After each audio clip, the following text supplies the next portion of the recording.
Hello అండి, అందరికీ good morning.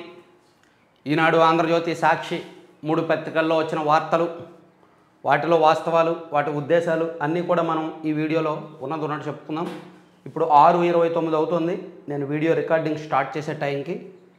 So ఒక 25-30 మినిట్స్ వీడియో చేసుకొని నేను రిలీజ్ చేసినప్పటికి 7:30, 7:45 అవ్వచ్చు. క్రమం తప్పకుండా ప్రతిరోజు పోస్ట్ చేస్తాను. ఏదో అప్పుడప్పుడు లేట్ అవ్వచ్చు. మీరు షేర్ చేయడం మర్చిపోద్దు. ఈ మధ్య షేర్ చేయడాలు తగ్గాయి, లైక్ చేయడం కూడా తగ్గింది. ఇంతకుముందు ప్రతి 10,000 వ్యూస్కి ఒక 4,000 లైక్స్ వచ్చాయి, 40% లైక్స్ వచ్చాయి. మొత్తం 40,000 వ్యూస్ వస్తే అందులో 15 నుంచి 18,000 లైక్స్ వచ్చాయి. 15,000 లైక్స్ అయినా వచ్చాయి. కానీ ఇప్పుడు లైక్స్ ఎక్కువ రావట్లేదు. సో ఎక్కువ మంది మ్యాక్సిమం లైక్ చేయండి, మర్చిపోతున్నారు. లైక్ చేయడం, షేర్ చేయడం మర్చిపోతున్నారు ఎప్పటికప్పుడు. అది మర్చిపోవద్దు, అదే మనకి ఇంపార్టెంట్. మన ఛానల్ గ్రోత్ అవ్వడానికి అదే ఇంపార్టెంట్. ఎందుకంటే ఈ మధ్య ఎక్కువ మంది రిపోర్ట్లు కొడుతున్నారు. ఈ మధ్య మన ఛానల్ని ఎక్కువ మంది రిపోర్ట్లు కొడుతున్నారు. సో ఆ రిపోర్ట్ల నుంచి నాకు రక్షణ కావాలి అంటే, నా చుట్టూ కంచె కావాలి అంటే ఒకే ఒక మార్గం. అదేంటంటే మీరు లైక్ చేయడమే. ఓకే, ఈ వీడియోని ఎక్కువ మంది లైక్ చేస్తున్నారు అంటే ఈ ఛానల్లో కంటెంట్ ఉందని యూట్యూబ్ ఆటోమేటిక్గా ప్రమోట్ చేస్తుంది. సో అందుకే నేను డైలీ మీకు లైక్ చేయమని అడిగింది అదే. ఈ మధ్య నా ఛానల్ను పనిగొట్టుకుని కొంతమంది టార్గెట్ చేసి రిపోర్ట్లు కొడుతున్నారు. సో దాని నుంచి రక్షణ కోసమైనా మీరు ఎక్కువ లైక్ చేయండి, షేర్ చేయండి. నేను ఇలాగే కొనసాగాలి అనుకున్న వాళ్ళు ప్రతి ఒక్కళ్ళు కూడా. ఇక ఈనాడులో బ్యానర్ వార్త, విశాఖపట్నాన్ని ఈ వైసీపీ ప్రభుత్వం వచ్చిన తర్వాత ఏ విధంగా నాశనం చేశారు అనేదాన్ని వివరిస్తూ విశాఖపట్నం అని రాశారు. విశాఖపట్నం, శోకం అంటే తెలుసు కదా, దుఃఖం, కన్నీళ్ళు, శోకం. సో విశాఖపట్నం కన్నీళ్లు పెడుతోంది. ఈ ప్రభుత్వం వచ్చిన తర్వాత పరిశ్రమల్ని, పెట్టుబడుల్ని వెళ్ళగొట్టారు, ఐటీ రంగాన్ని కుంగదీశారు, పర్యాటకాన్ని కొల్లబొడిచారు, మెట్రో ప్రాజెక్టును అటకెక్కించారు. ఇప్పుడు ఇక్కడికి వచ్చి ఏం ఉద్ధరిస్తారు జగన్? ఇది విశాఖ మనోవేదన. నా చుట్టూ ఉన్న పరిశ్రమలను కొల్లబొడిచారు, రూపుదాలుస్తున్న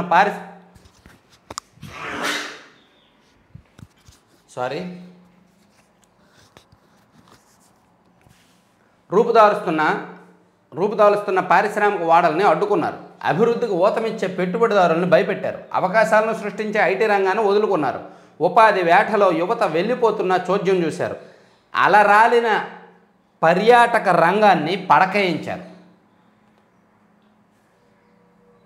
అందమైన ఋషికొండను గుండు చేశారు, అదృష్ట నగరంగా పేరొందిన నన్ను మీరు మీ అనుచరులు జలగల్లా పట్టి పీడిస్తున్నారు, ఇప్పుడేదో ఉద్ధరిస్తామంటూ డొల్లమాటలు ఒల్లివేస్తున్నారు, చిత్తశుద్ధి లేని మీరు నా వద్దకు వచ్చి ఏం చేస్తారు జగన్? పాపం విశాఖపట్నం ఆ విధంగా మనోవేదన చెందుతుందంట. విశాఖపట్నం మనోవేదనను ఇక్కడ ఇచ్చారనమాట.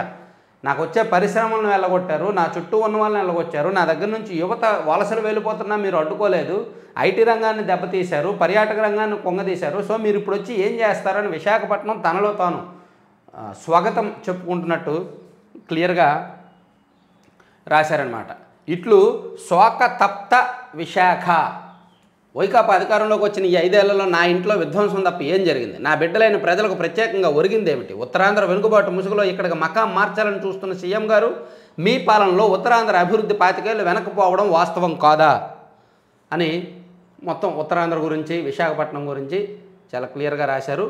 లులును ఏ విధంగా తరిమేశారు? వేల మందికి ఉపాధినిచ్చే లులును తరిమేశారు. నిజంగా లులు మీరు ఒకసారి కావాలంటే హైదరాబాద్లో ఉంది, ఒకసారి చూడండి. అదే లులు విశాఖపట్నం వస్తే ఎంత కలకల్లాడేదండి. లులుని తరిమేశారండి. అదేమన్నా కమ్మ వాళ్ళదా? అదేమన్నా టీడీపీ వాళ్ళదా? ఏదో టీడీపీ గవర్నమెంట్ ఉన్నప్పుడు వచ్చింది, దాన్ని తరిమేశారు. జాకీని తరిమేశారు. ఎన్ని తరిమేశారో. ప్రతిదానికి ఏదో ఒక సాకు పెట్టుకున్నారు. ప్రతిదానికి కూడా ఏదో ఒక రీజన్ పెట్టుకున్నారు. అది పనికొచ్చేదైనా పనికిరానిదైనా ఒక రీజన్ మాత్రం రెడీ చేసి పెట్టుకున్నారనమాట. సో అది విశాఖపట్నం యొక్క ఆవేదనను బ్యానర్ వార్తలో వేశారు. అలాగే అటు నారి ఇటు సైనిక బేరీ, దేశ సాయుధ పాఠవాన్ని చాటిన గణతంత్ర పేరెడ్. తొలిసారిగా మహిళా త్రివిధ దళాల బృందం కవాతు. ముఖ్య అతిథిగా హాజరైన ఫ్రాన్స్ అధ్యక్షుడు మెక్రాన్. సంప్రదాయ గుర్రపు బగ్గీలో వచ్చిన రాష్ట్రపతి ముర్ము, మెక్రాన్. సో నిన్న దేశ గణతంత్ర దినోత్సవం సందర్భంగా తొలిసారిగా ఫస్ట్ టైం మహిళలకు చెందిన, ఇప్పుడు ఆర్మీలోను, నేవీలోను, ఎయిర్ ఫోర్స్లోను త్రివిధ దళాల్లో మహిళలు ఉంటారు కదా. సో మహిళల చేత కవాతు నిర్వహించారు. అదే తొలిసారి మన దేశంలో. అది అన్ని పత్రికల్లో కూడా బ్యానర్ వార్త వేశారు. దీనిలో వేయలేదులే కానీ ఆంధ్రజ్యోతిలో వేసినట్టున్నారు. ఇదిగో గణతంత్ర వేడుకల్లో నారీ శక్తి. దేశ చరిత్రలో తొలిసారి త్రివిధ దళాలకు చెందిన పూర్తిస్థాయి మహిళా కంటింజెంట్ మార్చ్ ఫాస్ట్. రాకెట్ వ్యవస్థల ప్రదర్శన, బైక్ విన్యాసాలతో సత్తా, మహిళా శక్తిని చాటేలా వివిధ రాష్ట్రాల శకటాలు. వందే భారతం నారీ శక్తి పేరిట నృత్య ప్రదర్శనలతో సంస్కృతిని చాటిన 1500 మంది డ్యాన్సర్లు. ముఖ్య అతిథిగా హాజరైన ఫ్రాన్స్ అధ్యక్షుడు మ్యాక్రాన్. 40 ఏళ్ల తర్వాత ఈ వేడుకల్లో మళ్ళీ గుర్రపు బగ్గి. బాగుంది. మహిళల చేత మొదటిసారిగా ఇదిగో బైక్ విన్యాసాలు, ఇది కవాతు అన్నీ నిర్వహించారు. సో దాన్ని బ్యానర్లో వేశారు అన్నిట్లో కూడా. తర్వాత ఇంకో జాతీయ స్థాయిలో రాజకీయాలు చూసుకుంటే ఇంకో వార్త, ఎన్డీఏ గుటికి జేడీయూ నితీష్ కుమార్ గారు అటు నుంచి ఇటు, ఇటు నుంచి అటు మారడం కొత్త ఏమీ కాదు. 2013 నుంచి జరుగుతూనే ఉంది. ఆయన ఆర్జేడీతో కొన్నాళ్ళు పొత్తు పెట్టుకుంటాడు, కాంగ్రెస్ ప్లస్ ఆర్జేడీ కూటమితో కొన్నాళ్ళు ఉంటాడు, మళ్ళీ బీజేపీలోకి వస్తాడు, మళ్ళీ బీజేపీ నుంచి అటు వెళ్తాడు, మళ్ళీ అటు నుంచి ఇటు వస్తాడు. నితీష్ కుమార్ గారికి అందుకే నిలకడలేని, దేశ రాజకీయాలు మొత్తం మీద నిలకడలేని నాయకుడు అంటే ఆయనే. 2013 నుంచి ఇప్పుడు వరకు 5 సార్లు ఆయన కూటమి మారాడు, అటు నుంచి ఇటు, ఇటు నుంచి అటు, ఇటు నుంచి అటు అలా. అందుకే ఒకప్పుడు 121 సీట్లు గెలుచుకున్న జేడీయూ పార్టీ ఇప్పుడు కేవలం 43, 44 మాత్రమే ఆ పార్టీకి ఉన్నాయి. నిలకడలేమే కారణం. ఆయనకు ముఖ్యమంత్రి పదవి ఉంటే చాలు, సీట్లు ఎన్ని వచ్చినా పర్లా. తనను ముఖ్యమంత్రిని చేసి తన మాట వినేవాళ్ళు, తన అనుచరులకు మంత్రి పదవులు ఇస్తే చాలు. ఆయనకు వచ్చిన సీట్లతో ఏ పార్టీతో అయినా కలిసిపోతాడు ఆయన. దేశ రాజకీయాల్లో ఏమాత్రం విలువలు లేని నాయకుడు ఆయన. ఆయనకు ఇప్పుడు ఇండియా కూటమిలోకి వెళ్ళాడు, అక్కడ పెత్తనం ఇవ్వాల, పీఎం కుర్చీ ఇస్తామని చెప్పాల. మల్లికార్జున్ ఖర్గే గారికి ప్రధానమంత్రి కుర్చీ ఇస్తామని చెప్పారని ఆయన మళ్ళీ బీజేపీ వైపు వచ్చేసాడు. కనీసం బీహార్ ముఖ్యమంత్రి పీఠమైన మిగులుతుంది కదా అని. సో అటువంటి వాడు అనమాట ఆయన. సో ఆయన గురించి, ఆ రాజకీయం గురించి మనం టైం వచ్చినప్పుడు చెప్దాం. తర్వాత నేడు విశాఖకు సీఎం జగన్ సంఘివలసలో బహిరంగ సభ. ఎన్నికల ముంగిట ర్యాంప్ వాక్ అంట. ఏంటి ర్యాంప్ వాక్? మనం కూడా చేస్తామా? సిద్ధం. గ్యాలరీలకు సమీపంలో నడిచేలా ఏర్పాట్లు. మంచిది. ఒక మాట అటు ఇటైనా తెదేపాతోనే పొత్తు. జగన్ ప్రభుత్వం మళ్ళీ రాకూడదు. ఈ పొత్తు స్థానిక సంస్థల్లోనూ కొనసాగుతుంది. రాజోలు, రాజానగరంలో జనసేన పోటీ. నాపై ఒత్తిడితోనే ప్రకటిస్తున్నా. పొత్తు ధర్మం తెదేపా పాటించాల్సింది. అనుభవజ్ఞులు ఒక మాట అన్నా పట్టించుకోకూడదు. పొత్తులో ఒక మాట అటు ఇటున్న తెదేపాతో కలిసే ముందుకు వెళ్తాం. రాబోయేది తెదేపా జనసేన ప్రభుత్వమే. ఎన్ని విపత్కర పరిస్థితులు ఎదురైనా 2024లో జగన్ ప్రభుత్వం కనిపించకూడదు. ఈ పొత్తు శాసనసభ ఎన్నికలకే పరిమితం కావడం లేదు. పంచాయతీల నుంచి కార్పొరేషన్ ఎన్నికల వరకు తెదేపాతో పొత్తు కొనసాగుతోంది. ఆ ఎన్నికల్లో 3వ వంతు సీట్లు మనం తీసుకోబోతున్నాం. ఇలా అయితేనే ఓట్ల బదలాయింపు ఉంటుంది. ఇప్పటికే ఈ విషయంపై మేము మాట్లాడుకున్నాం. సో మాట్లాడుకున్నారంట, ఇప్పటికే సీట్ల విషయంలో మాట్లాడుకున్నారంట. మరి మాట్లాడుకున్నప్పుడు ఇద్దరు కలిసి ప్రకటించకుండా ఆయనకు ఆయన ప్రకటించుకోవడం ఏంటి, మీకు మీరు ప్రకటించుకోవడం ఏంటో మరి అదొకటి. అంటే నిన్న పవన్ కళ్యాణ్ గారు ప్రకటనతో రాష్ట్ర రాజకీయాల్లో ఒక ప్రకంపన వచ్చింది. పొత్తుల్లో భాగంగా వీళ్ళేదో అంతర్గతంగా ఏదో జరుగుతోంది సీట్ల విషయంలోనే ప్రకంపన వచ్చింది. అది కొంతమందికి అవకాశాన్ని ఇచ్చింది. ఈ అవకాశాన్నే వాడుకొని వైసీపీ సోషల్ మీడియా నుంచి కొన్ని ఫేక్ లిస్టులు వచ్చాయి. ఒక పీడిఎఫ్ కాపీ వచ్చింది నిన్న, నాకు చాలామంది పెట్టారు మన సబ్స్క్రైబర్లు, అన్న ఇది నిజమా, ఇది నిజమా, ఇది నిజమా అని. అదేంటంటే 61 సీట్లు జనసేన పార్టీ అభ్యర్థులు, 114 సీట్లు టీడీపీ అభ్యర్థులతో ఒక లిస్ట్ వచ్చింది. అది ఫేక్ లిస్ట్. అది లిస్టులు అలా పీడిఎఫ్లోను, సోషల్ మీడియాలోను, వాట్సాప్ గ్రూపుల్లోనూ రావు. అభ్యర్థుల పేర్లు కానీ, పార్టీలు పోటీ చేయబో లిస్టులు కానీ అఫీషియల్గా ప్రెస్ నోట్ల రూపంలో అఫీషియల్గా వస్తాయి. అఫీషియల్గా మీన్స్ వాళ్ళ అఫీషియల్ పేజీల్లో కానీ, ఆయా పార్టీల అఫీషియల్ పేజీల్లో కానీ, ఆయా పార్టీల అధికారిక గ్రూపుల్లో కానీ, లేదా వాళ్ళే నేరుగా మీడియా ముందుకు వచ్చి చెప్పడం కానీ చేస్తారనమాట. ఇలా వాట్సాప్లో దొంగచాటుగా రావు. సో తర్వాత అంబేద్కర్ విగ్రహం పెద్దది పెడితే బడుగులకు న్యాయం జరిగినట్ల. దళితులను శవాలుగా డోర్ డెలివరీ చేస్తున్నారు. వైకాపా సర్కారుపై షర్మిల ధ్వజం. అసలు మామూలు బ్యాటింగ్ కాదుగా షర్మిల గారు. మొత్తం జనసేన, టీడీపీ, రఘురామకృష్ణరాజు గారు వీళ్ళందరూ కలిపి ఎంత బ్యాటింగ్ చేస్తున్నారో ఇక్కడ షర్మిల గారు ఒక్కళ్ళే వేసుకుంటున్నారనమాట వైసీపీ ప్రభుత్వాన్ని. ప్రతి తప్పుని కడిగేస్తున్నారు, ప్రతి తప్పుని కడిగి పాడేస్తున్నారు. అన్నయ్య కదా, అన్నయ్య పార్టీ కదా, నేనే ప్రచారం చేసి అధికారంలోకి తీసుకొచ్చిన పార్టీ కదా అని లేదు, వేసుకోవడమే. అదే మంచిది, అలాగే ఉండాలి. మొహమాటాలు ఉండకూడదు. తమ్ముడే ప్యాకెట్ అంటారు కదా, అన్న చెల్లెల మధ్య ఏదైనా ఉండొచ్చు. సో రాజకీయం అయినట్టు చూస్తున్నారు. అలాగే ఛార్జ్ షీట్ వేయాలంటే 17A ప్రకారం అనుమతి తీసుకోవాల్సిందే. అనీషాకు తేల్చి చెప్పిన ఏసీబీ కోర్టు. ఈఎస్ఐ కేసులో అచ్చెన్నాయుడిపై దాఖలు చేసిన అభియోగ పత్రం వెనక్కి. సో అదొకటి చూడొచ్చు. అలాగే ఇక్కడ 3వ పేజీలో ఇచ్చింది కొన్నే, అవి మూలకు తన్నే. పాఠశాలలో నిరుపయోగంగా మారిన ఆర్ఓ ప్లాంట్లు. మరమ్మతులను పట్టించుకొని సరఫరా సంస్థ కిమ్మనని వైకాపా ప్రభుత్వం. ఇంటి నుంచి తెచ్చుకోవడమో బోరు నీరు తాగడమో చేస్తున్న విద్యార్థులు. పాఠశాలలో ఆర్ఓ ప్లాంట్లు అక్కడక్కడ ఏర్పాటు చేశారు. ఖచ్చితంగా వాటి మెయింటెనెన్స్ బాధ్యత కూడా తీసుకోవాలి. ఇప్పుడు పాఠశాలలో టాయిలెట్లు కడతారండి, టాయిలెట్లు కట్టినంత మాత్రం బాగున్నట్టేనా, అయిపోయినట్టేనా? 2 రోజులకు మళ్ళీ అవి కంపు వస్తాయి, సరిగ్గా మెయింటెనెన్స్ ఉండదు. దాన్ని మెయింటైన్ చేయడానికి స్టాఫ్ ఉండాలి, డెడికేటెడ్ స్టాఫ్ ఉండాలి. కానీ అది ప్రభుత్వ పాఠశాలలో ఉండదు. అందుకని ప్రభుత్వ పాఠశాలలో మరుగుదొడ్లు ఉన్నా మెయింటెనెన్స్ బాగోదు. అలాగే ఆర్ఓ ప్లాంట్లు పెట్టినా అదే పరిస్థితి. ఆర్ఓ ప్లాంట్లు పెడితే ఒక 2-3 నెలలు బాగానే ఉంటాయి. ఆ తర్వాత ఏ చిన్న మైనర్ రిపేర్ వచ్చినా సరే దాన్ని పట్టించుకోరు, అది అలా మూలపడిపోద్ది. సో అందుకని మళ్ళీ ఇళ్ళ నుంచి బాటిల్ తెచ్చుకోవడమో బోరు నీళ్ళు తాగడమో జరుగుద్ది. ఇప్పుడు మొత్తం రాష్ట్రంలో అదే పరిస్థితి ఉందంట. ఇక తెదేపాలో చేరిన మాజీ ఎమ్మెల్యే వీరశివారెడ్డి కొలికిపూడి. తెదేపా అధినేత చంద్రబాబు సమక్షంలో వివిధ ప్రాంతాలకు చెందిన పలువురు నేతలు ఆ పార్టీలో చేరారు. ఉండవల్లిలోని ఆయన నివాసంలో కమలాపురం మాజీ ఎమ్మెల్యే వీరశివారెడ్డి, ఆంధ్రప్రదేశ్ పరిరక్షణ సమితి అధ్యక్షుడు కొలికిపూడి శ్రీనివాసరావు, ఆదోనికి చెందిన ఏసీ శ్రీకాంత్ రెడ్డికి పార్టీ కండువాలు కప్పి చంద్రబాబు పార్టీలోకి ఆహ్వానించారంట. సో కొలికిపూడి శ్రీనివాసరావు గారు ఇన్నాళ్ళు పార్టీకి అనుబంధంగా పనిచేసి ఇప్పుడు పార్టీలో అఫీషియల్గా చేరిపోయారు. ఇక నేడు విశాఖ సీఎం జగన్ సంఘవలసలో బహిరంగ సభ, ఎన్నికలకు ముందు ర్యాంప్ వాక్ అంట. ఇదిగోండి సీఎం జగన్ జనం కార్యకర్తల మధ్యకు వచ్చి నడిచేలా సభలో ఏర్పాటు చేసిన ర్యాంపు. ఈ ర్యాంప్ కూడా చూడొచ్చు. తర్వాత లావు బాటలో మక్కిన నీవెంటే మేమంటూ అభిమానుల ఫ్లెక్సీలు, వినుకొండలో వైకాపా కలవరము, నర్సరావుపేట పార్లమెంట్ అధ్యక్షులు లావు శ్రీకృష్ణదేవరాయల బాటలోనే మాజీ ఎమ్మెల్యే మక్కిన మల్లికార్జునరావు త్వరలో అధికార పార్టీకి గుడ్ బై చెప్పనున్నట్టు తెలుస్తోంది. నాట్ ఓన్లీ మక్కిన మల్లికార్జునరావు గారు, ఇంకొక 2 కూడా ఉన్నారు, ఒక ఎమ్మెల్సీ గారు కూడా ఉన్నారు, ఒక మాజీ ఎమ్మెల్యే గారు కూడా ఉన్నారు. వాళ్ళు కూడా లావు శ్రీకృష్ణదేవరాయలతో పాటు పార్టీ మారడానికి రెడీ అవుతున్నారనమాట. అదొకటి చూడొచ్చు. అలాగే జగన్ అక్రమాలను యువత ప్రశ్నించాలి. భాజపా జాతీయ కార్యదర్శి సత్యకుమార్ ముఖ్యమంత్రి జగన్ అక్రమాలను ప్రశ్నించాల్సిన బాధ్యత యువతపై ఉందని భాజపా జాతీయ కార్యదర్శి సత్యకుమార్ పేర్కొన్నారు. గణతంత్ర దినోత్సవం సందర్భంగా విజయవాడలో జనసేవ సొసైటీ ఆధ్వర్యంలో నిర్వహించిన యూత్ పార్లమెంట్ సమావేశానికి ఆయన హాజరయ్యారు. యూత్ ఫర్ పాలిటిక్స్ అనే అంశంపై అవగాహన కల్పించారు. దీనికి జై భారత్ నేషనల్ పార్టీ అధ్యక్షుడు వివి లక్ష్మీనారాయణ, శ్రీ శైవ క్షేత్ర పీఠాధిపతి శివస్వామి, జగ్గయ్యపేట మాజీ ఎమ్మెల్యే శ్రీరామ్ తాతయ్య, జనసేవ సొసైటీ వ్యవస్థాపకుడు ఆదిశేషు తదితరులు హాజరయ్యారంట. వాళ్ళతో పాటు బైరిలెక్క కూడా చాలా రోజుల తర్వాత వచ్చినట్టున్నారు.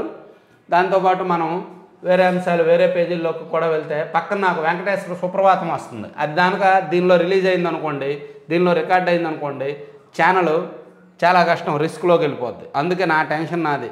ఒకవైపు సాయిబాబా పాటలో, ఇంకోవైపు వెంకటేశ్వర సుప్రభాతాలు అన్నీ కూడా మైక్లో రికార్డ్ అయితే ఎన్ని కాపీరైట్లు వస్తాయో. ప్రభుత్వం ముద్దునిద్ర. రబీలోనూ 661 మండలాల్లో పొడి వాతావరణం, ఖరీఫ్ను మించిన కరువు పరిస్థితులు, సాగునీరు అందక ఎండుతున్న పంటలు. అభినవ నీరో జగన్.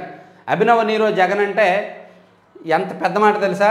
ఒక డ్రై స్పెల్, పొడి వాతావరణం అంటే వరుసగా 21 రోజులు వానలు కురకపోవడం.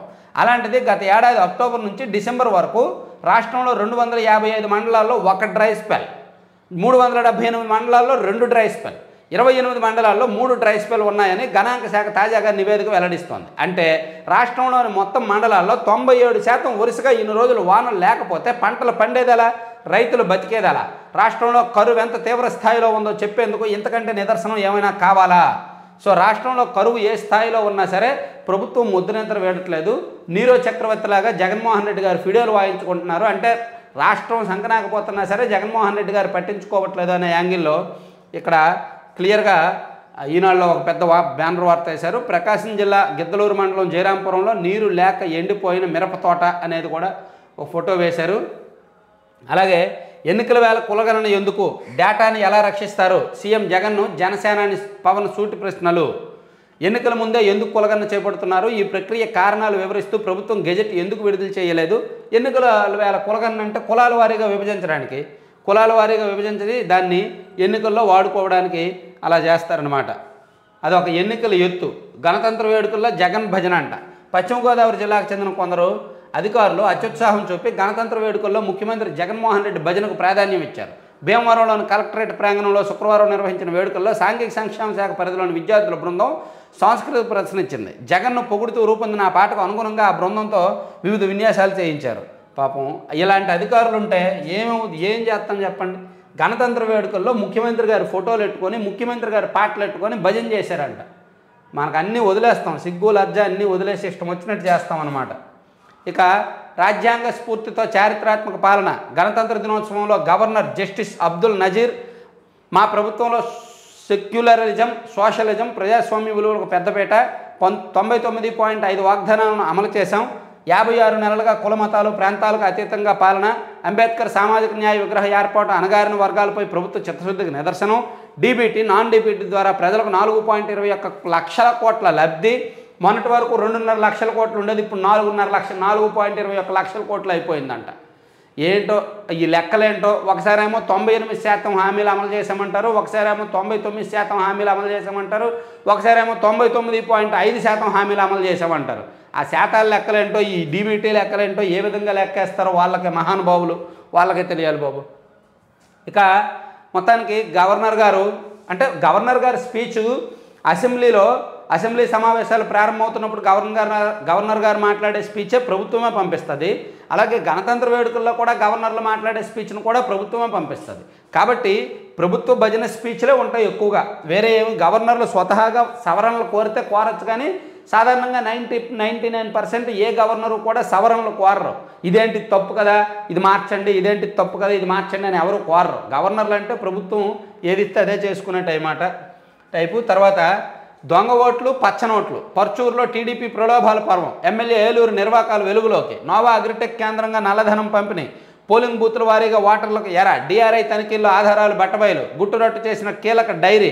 ఐటీ, ఈడీ, సెబీలకు నివేదించిన అధికారులు. సో నోవా అగ్రిటెక్లో ఒక డైరీ బయటపడిందంట. ఆ డైరీలో ఎన్నికల్లో ఏ పోలింగ్ బూతుల్లో ఎంతెంత ఖర్చు చేశారు, ఓటర్లకు ఎంతెంత ఇచ్చారు, ఎలా ఇచ్చారు అనేది అందులో డైరీలో రాశారంట. సో ఆ డైరీ బేస్ చేసుకొని ఒక కేసు నమోదు చేసి లోతుగా ఇన్వెస్టిగేట్ చేయడానికి పర్చూరు ఎమ్మెల్యే ఏలూరు సాంబశివరావు గారికి సంబంధించి నోవా అగ్రిటెక్ మీద అలాగే ఆయన మీద కేసు నమోదు చేయడానికి రెడీ అవుతున్నారు. సో ఇదేమైనా సీరియస్ అంశమా కాదా అనేది ఈ రోజుకో రేపటికో క్లారిటీ వస్తుంది. అయితే ఖచ్చితంగా ఎన్నికలకు ముందు ఇటువంటివి జరిగితే ఆయనకు ఇబ్బందే. సో దానికి ఏమైనా రివర్స్ కౌంటర్ ప్లాన్ ఏమైనా ఉందామో చూడాలి. తర్వాత పోరుకు సిద్ధం. నేడు భీమిల్లో ఎన్నికల శంఖరావాన్ని పూరించనున్న వైఎస్ జగన్. 175కు 175 అసెంబ్లీ, 25కి 25 లోక్సభ స్థానాల్లో గెలిపే లక్ష్యం. మొన్నేగా దిగిపోతానన్నారు, సంతృప్తిగా దిగిపోతానని మొన్నేగా అన్నారు. ఇప్పుడేమో మళ్ళీ 175 అంటున్నారేంటి? టీడీపీ జనసేన పొత్తుల జిత్తులు, కుతంత్రాలను చిత్తు చేసేందుకు శ్రేణులకు దిశానిర్దేశం. రాష్ట్రంలో 4 ప్రాంతాల్లో పార్టీ కార్యకర్తలతో 4 బహిరంగ సభలు. మొదటి సభ ఉత్తరాంధ్ర భీముల నియోజకవర్గం సంఘవలసతో శ్రేణులతో జగన్ మాటమంతి. అలాగే స్టేటస్ రిపోర్ట్. ఎలక్ట్రానిక్స్ ఏమో 4.5 ఏళ్లలో 24 భారీ ఎలక్ట్రానిక్ తయారీ కంపెనీల రాక. ఇప్పటికే 19 సంస్థల ఉత్పత్తి ప్రారంభం. దిగ్గజ సంస్థల ద్వారా 10,705 కోట్ల పెట్టుబడులతో పాటు 36,205 మందికి ఉపాధి. విశాఖ జేఏఎస్ సదస్సులో మరో 23 ఒప్పందాల ద్వారా 15,711 కోట్ల పెట్టుబడులు, మరో 55,140 ఉద్యోగ అవకాశాలు. వైఎస్ఆర్ జిల్లా కొప్పత్తులో కొత్తగా 800 ఎకరాల్లో 749 కోట్లతో వైఎస్ఆర్ ఈఎంసీ అభివృద్ధి. సరే, ఎవరు ఏమనుకోవద్దండి, నేను ఇక్కడితో ఆపేస్తున్నాను. ఎందుకంటే నాకు పక్క నుంచి సుప్రభాతం వినిపిస్తూనే ఉంది. అది మైక్లో రికార్డ్ అయితే కాపీరైట్ పడి ఛానల్ రిస్క్లోకి వెళ్తుంది. అందుకే నేను నాన్ స్టాప్గా మాట్లాడాల్సి వస్తుంది. నా మాట మాత్రమే మైక్ తీసుకోవాలి. పక్కన ఉన్న పాట మైక్ తీసుకున్నది అనుకోండి, యూట్యూబ్ రోబోట్స్ ఊరుకోవు. కాబట్టి నేను ఇక్కడితో ఆపుతున్నాను. మళ్ళీ ఇంకా క్లియర్గా ఏమైనా వార్తలు మిస్ అయితే నేను సెపరేట్ వీడియోలు చేస్తాను, ఏమీ అనుకోవద్దు.